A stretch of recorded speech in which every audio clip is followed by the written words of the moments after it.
I'm Remington. I'm the singer of Palais Royale, and we got our new record coming out in on October 28th called Fever Dream.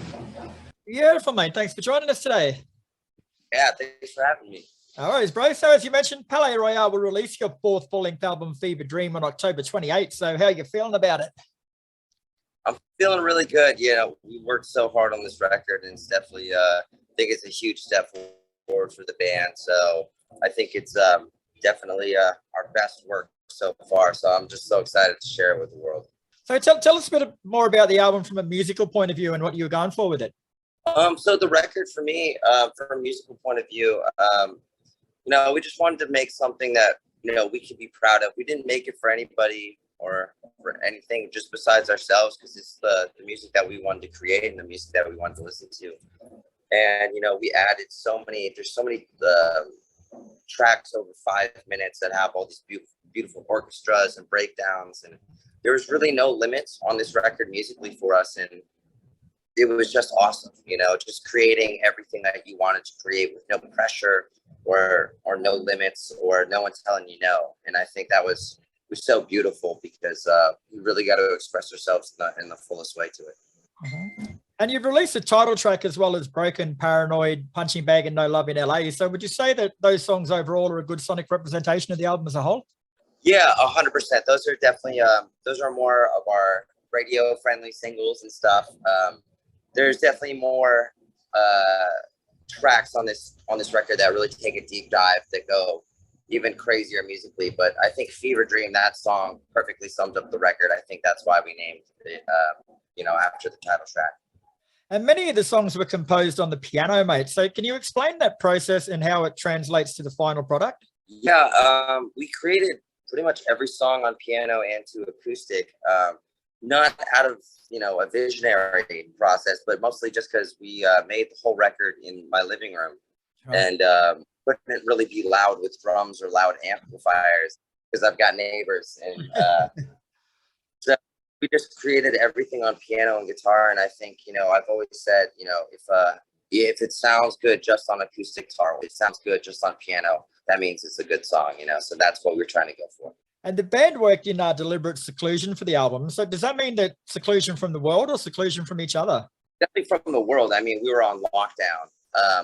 So we pretty much spent every day on this record, pretty much 16 to 18 hours every single day, just working it over and over and over. And we just didn't stop. And yeah, I don't think I left my house for quite a long time. So going back a bit, mate, like Palais Royale started back in 2008 when the three of your brothers landed in LA as teenagers. So what was the musical climate like back then that gave birth to the band? And where did you fit in back in the start? Yeah, because we started Palais in about 2012. So, we've been playing music our entire lives together, but we really started the band around like 2012. And, we just kind of locked ourselves away. And, especially moving to LA, it's definitely a different type of lifestyle out in LA. And, we learned a lot. We had so many life experiences. And then we decided to pack up all of our stuff and tour in our mom's car for a couple of years and go around America. And, we've just been doing it ever since. But it's been one fucking hell of a journey. I bet, brother, I bet. So what would you say your early vision was for the band back then, and how has it changed from then till now? I think the early vision, we were just a couple of brothers that wanted just to play music, and I really don't think much has changed.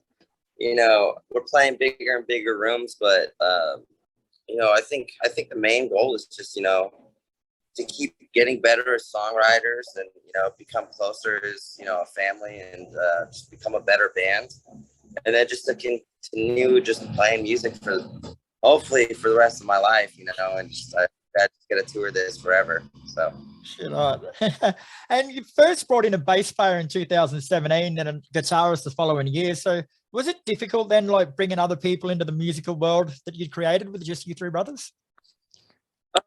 Yeah. It's always difficult to bring someone a part of your vision, but we brought along Andrew on around 2018, and we're very particular about who we bring on board, and he's just been incredible. We've been writing some of the best music with him, and he's just been a godsend.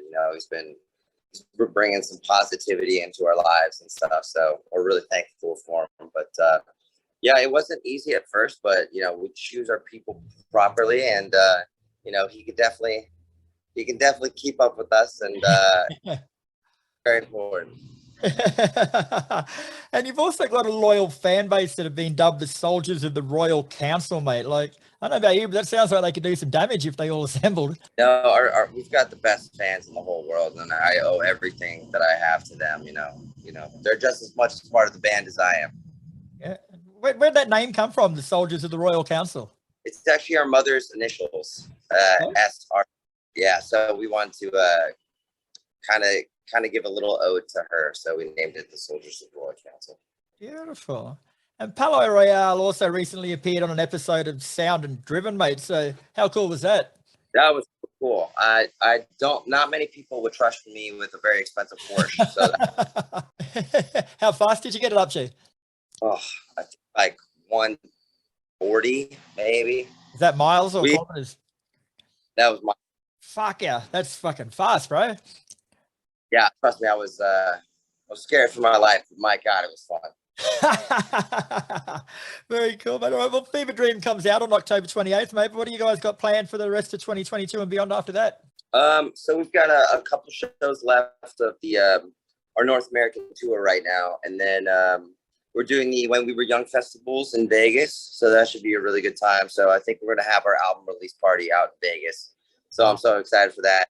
Then we go over to London, playing a couple shows over there, and then do Mexico City, and I think we finish our year in Miami.